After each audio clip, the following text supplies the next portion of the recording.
Hello student, I am Dr. Jyoti Sawant.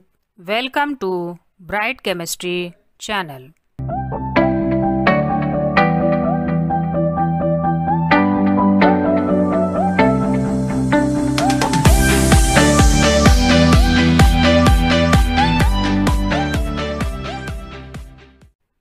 आपण some basic concept of chemistry हा topic शिकत आहोत. Today we are discussing about properties of matter and their measurements. In previous video lecture we learned about definition of chemistry, different branches of chemistry and classification of matter. Now in this video lecture we are going to discuss the properties of matter and their measurements. There are two types of properties. One is physical properties, another is a chemical property.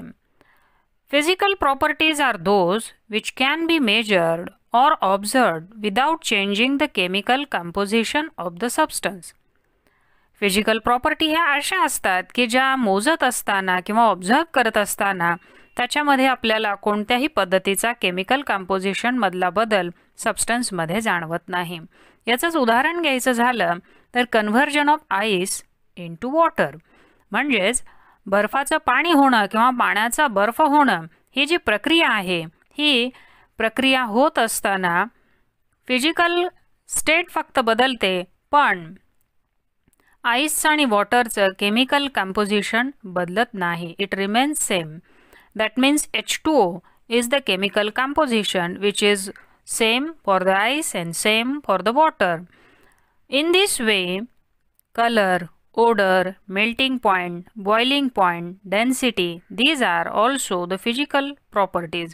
ह्या सुद्धा physical properties आहेत की ज्या बदलल्यामुळे chemical composition मध्ये कोणत्याही पद्धतीचा बदल आपल्याला जाणवत नाही. आता पाहूया दुसरा प्रकार, chemical properties. Chemical properties are those which can be measured or observed with changing the chemical composition of the substance. म्हणजेच केमिकल प्रॉपर्टी ह्या अशा आहेत की ज्या मेजर करत असताना किंवा ऑब्झर्व करत असताना आपल्याला त्या पदार्थाच्या केमिकल कंपोजिशन मध्ये बदल झालेला जाणवतो. याचंच एक्झाम्पल आहे magnesium Burns in air.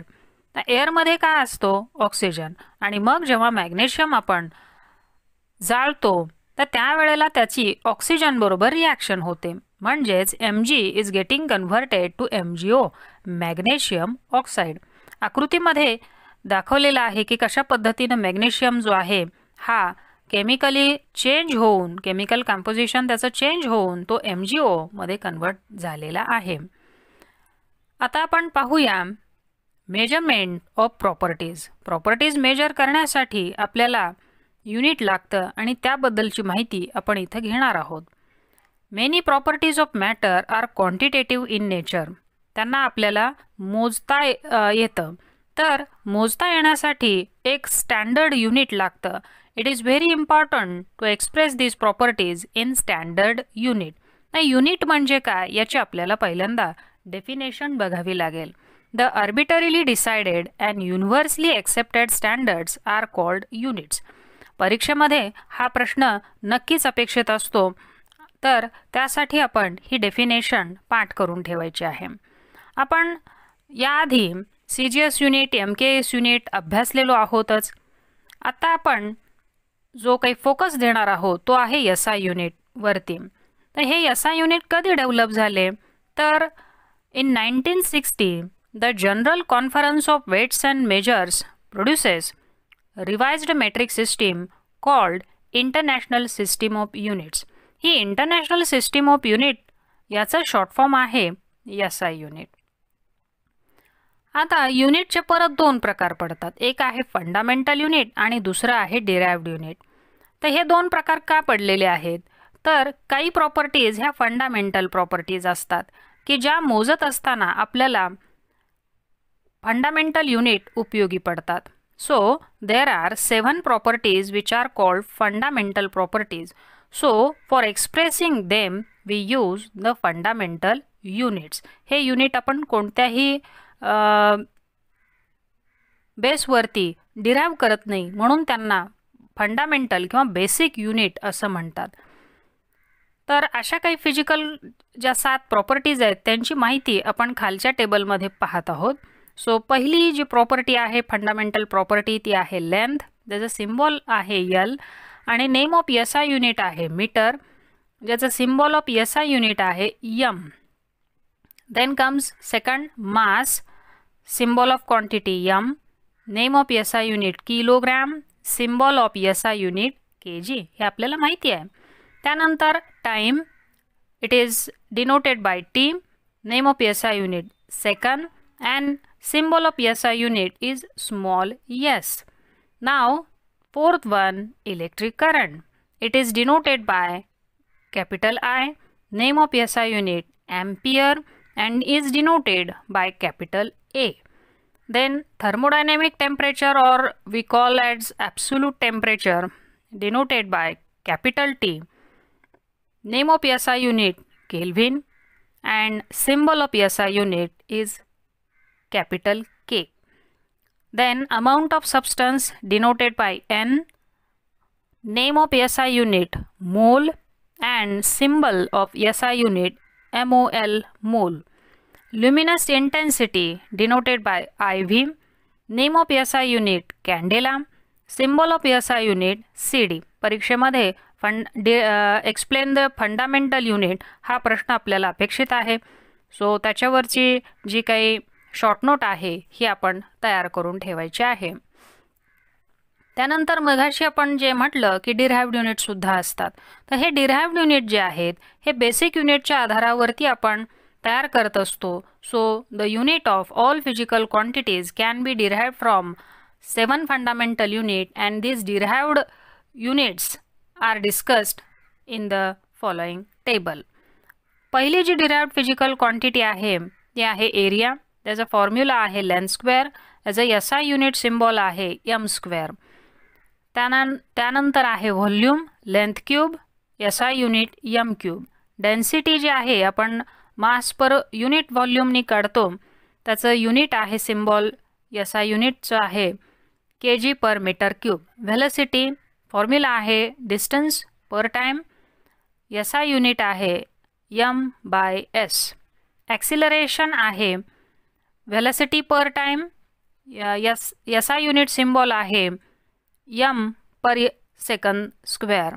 Force mass into acceleration, त्याचं युनिट आहे kg metre per second square. Pressure force per unit area या फॉर्म्युल्याने आपण काढतो.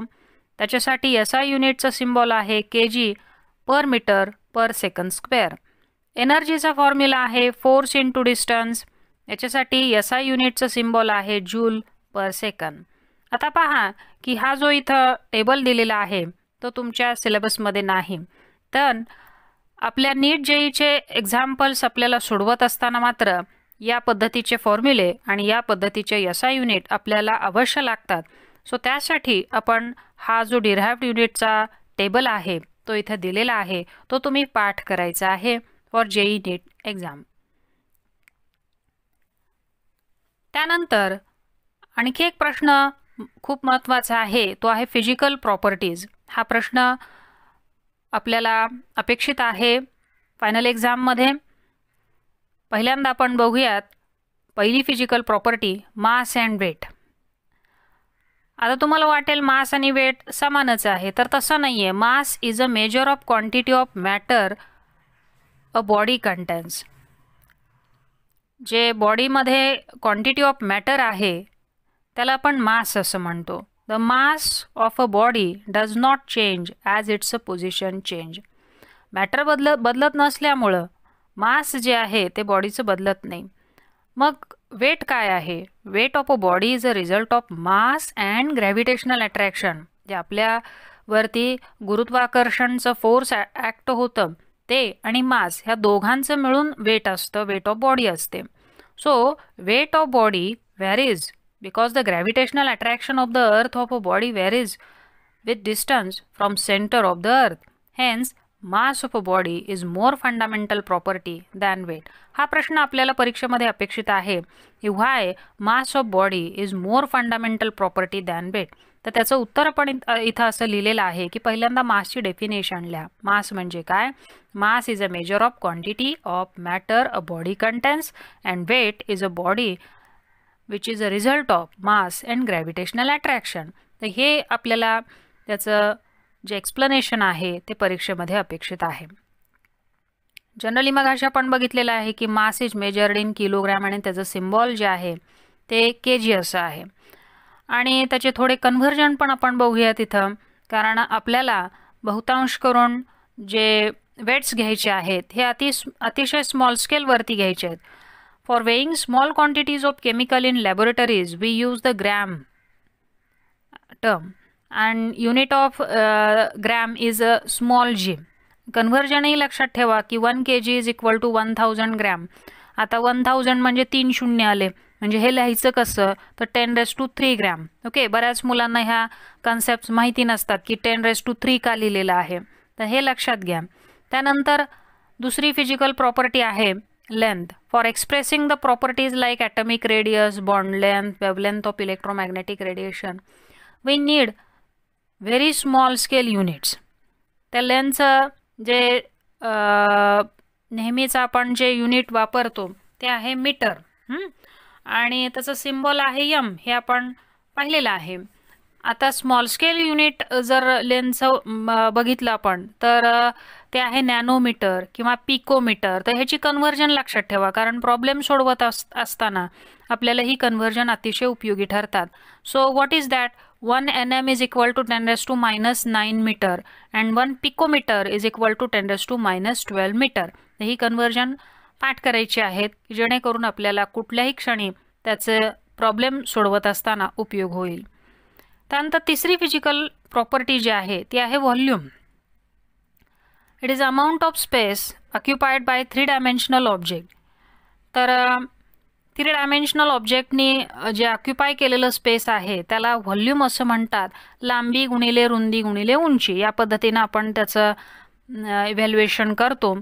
तर व्हॉल्यूम जे आहे हे शेपवरती अजिबात अवलंबून असत नाही, लक्षात घ्या. It does not depend on shape. ही महत्त्वाची बाब लक्षात घ्यायची आहे. Generally volume is measured in litre किंवा मीटर क्यूबमध्ये. तर त्याचं सिम्बॉल आहे, लिटरचं सिम्बॉल आहे यल, आणि ह्याचे थोडे स्मॉल स्केल कन्व्हर्जनही लक्षात घ्या की 1 लिटर म्हणजे काय. 1 लिटर म्हणजे 1 dm³ किंवा त्याचं स्मॉल युनिट ml मध्ये जर कन्व्हर्जन करायचं झालं तर it is equal to 1000 ml. Again it is equal to 1000 cm³. तर हे स्मॉल स्केल युनिट आपण लक्षात ठेवायचे आहेत.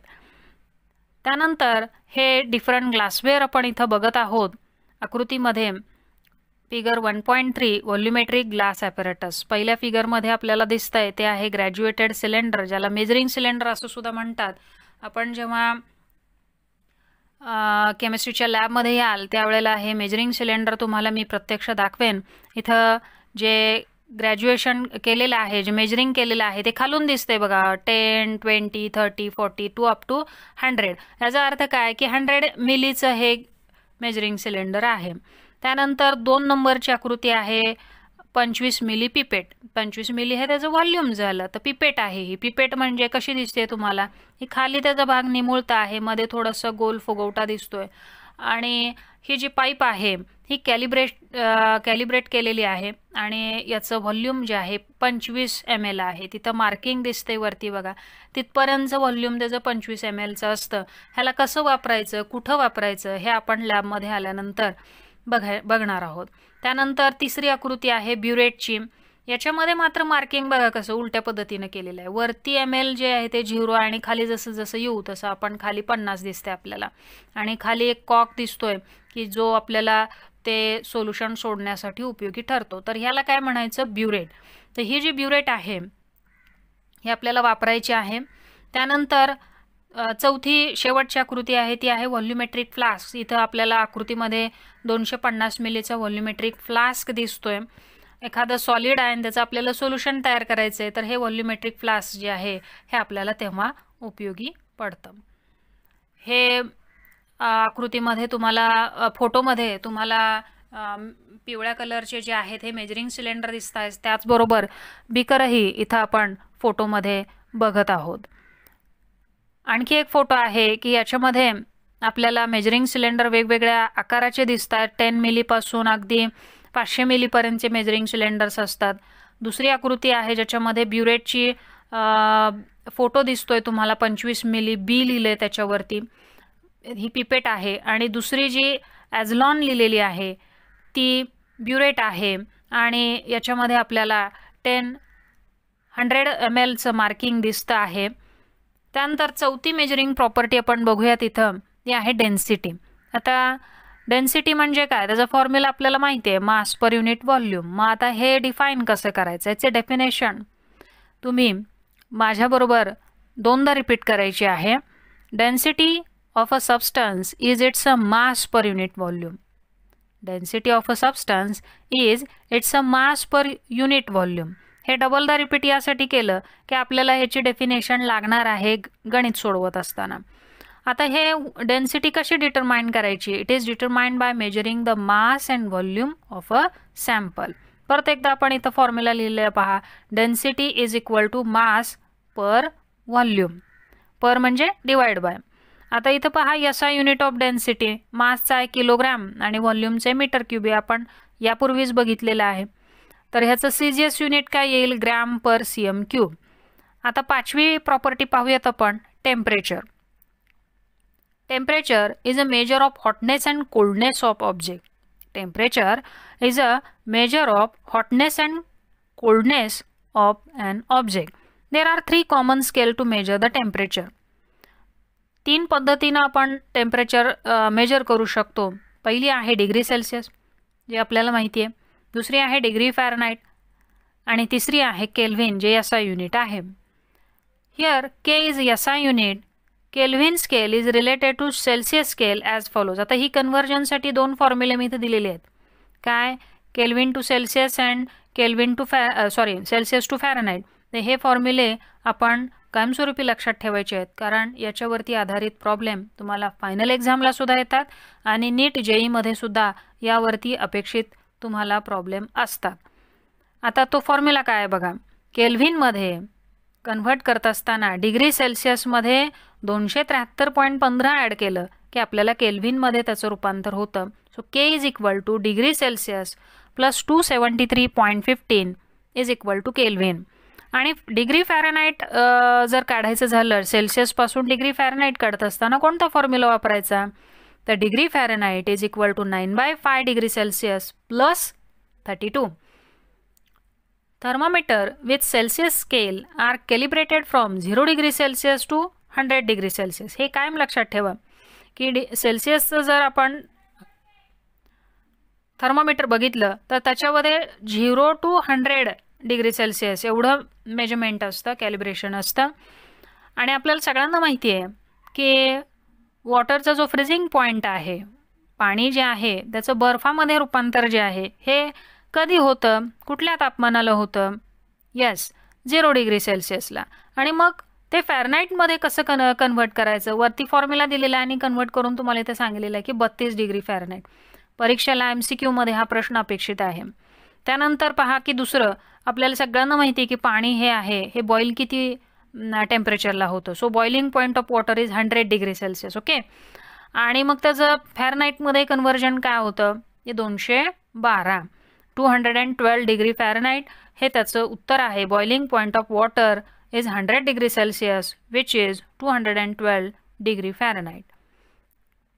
आता इथं थर्मामीटर ऑफ डिफरंट स्केल दाखवलेलं आहे फिगरमध्ये. केल्व्हिन आहे, सेल्सिअस आहे आणि फॅरनाईट आहे. फॅरनाईटचं जे थर्मामीटर आहे हे आपण आपल्या डॉक्टरांकडे पाहू शकतो. सेल्सिअसचं जे आहे हे आपण लॅबमध्ये, आपले जी केमिस्ट्रीची लॅब आहे तिथं सेल्सिअसचं थर्मामीटर उपलब्ध आहे. केल्व्हिनचं असं थर्मामीटर आपल्याला अवेलेबल होणार नाही पाहायला, हे कारण फक्त सायंटिस्ट लोकांकडेच असतं. आता पाहूयात हे रिलेट कसं करतात.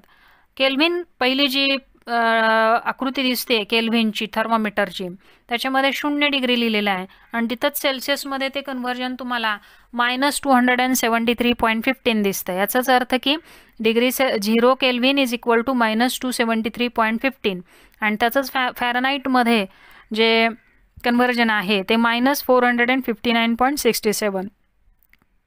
So 0 kelvin is absolute zero. हे आपल्याला कदाचित माहिती नसेल तर लक्षात ठेवा की ॲब्सोल्यूट झिरो आहे म्हणजे काय, तर 0 केल्व्हिन किंवा -273.15. आता मगाशी आपण सांगितलं की water freezes at sea level at 0 degree Celsius.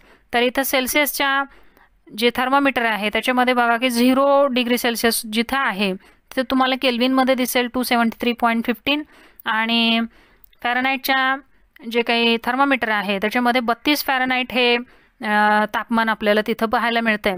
त्यानंतर आपलं जे बॉडी टेम्परेचर आहे ते बघा, आपण जेव्हा डॉक्टरांकडे जातो त्यावेळेला ते मोजतात की 98.6 डिग्री हे आपलं body temperature, normal body temperature असतं. आणि जर का हे वाढलं 100 डिग्री झालं फॅरनाईट वगैरे तर ताप वाढला असं म्हणतात. तर ते फॅरनाईटमध्ये असतं, लक्षात घ्या. आणि डिग्री सेल्सिअस जर मध्ये जर नॉर्मल बॉडी टेम्परेचर जर आपण पाहिलं तर ते 37 degree Celsius, 37 degree Celsius is the normal body temperature. Okay, now next is being water boils at sea level 100 degree Celsius. तेच तापमान जर केल्व्हिनमध्ये बघितलं आपण तर 373.15, म्हणजे ते काय केलं 273.15 अधिक 100 केलं म्हणजे आलं काय 373.15 केल्व्हिन. तेच आपण मगाशी फॅरनाईटचा फॉर्म्युला वापरला 9/5 इंटू डिग्री सेल्सिअस प्लस 32. तर 212 या तापमानाला डिग्री फॅरनाईटला वॉटर बॉईल होताना आपल्याला आढळून येतं. तर हे कन्व्हर्जन्स जे आहेत हे थोडे थोडे लक्षात घ्यायचे आहेत की जेणेकरून आपल्याला त्याचा प्रॉब्लेम सोडवत असताना उपयोग होईल. इथं आपण हे थर्मोमीटर प्रत्यक्षात त्याचे फोटो इथं मी तुम्हाला दाखवलेले आहेत की पहिलं जे आहे हे लॅबमध्ये वापरतो ते थर्मोमीटर आहे. दुसरं जे थर्मोमीटर इथं दिसतंय आपल्याला हे डॉक्टरांकडं असतं, हे डिग्री फॅरनाईटसाठी आहे. आणखी डॉक्टरांना जे उपयोगी पडतं आणि आत्ता आपण कोरोनामुळं जे बऱ्यापैकी बघितलेलं जे थर्मोमीटर आहे ते इथं थर्मल स्कॅनर इथं दिसतोय, त्याच्यामध्ये 36.5 लिहिलेला आहे. तर तोही आपल्याला बघायला मिळालेला आहे. त्यानंतर आपण महत्त्वाचा पॉईंट बघूया, problems based on temperature conversion. Formula मगाशीच आपण सांगितलेलं आहे, माझ्याबरोबर परत रिपीट करा तुम्ही. K is equal to degree Celsius plus 273.15 and second formula degree Fahrenheit is equal to 9/5 degree Celsius plus 32. पहिला प्रॉब्लेम पहा, convert 40 degree Celsius to kelvin and degree Fahrenheit. आता ह्याचा आन्सर किंवा ह्याचं सोल्युशन काय आहे पहा. For converting 40 degree Celsius to kelvin we have to add 273.15 in 40 degree Celsius. तर पहा फॉर्म्युलामध्ये आपण घातलेला आहे 40 degree Celsius plus 273.15 is equal to 313.15 kelvin. तुम्ही सुद्धा हा फॉर्म्युला वापरा आणि स्वतः सोडवून बघा.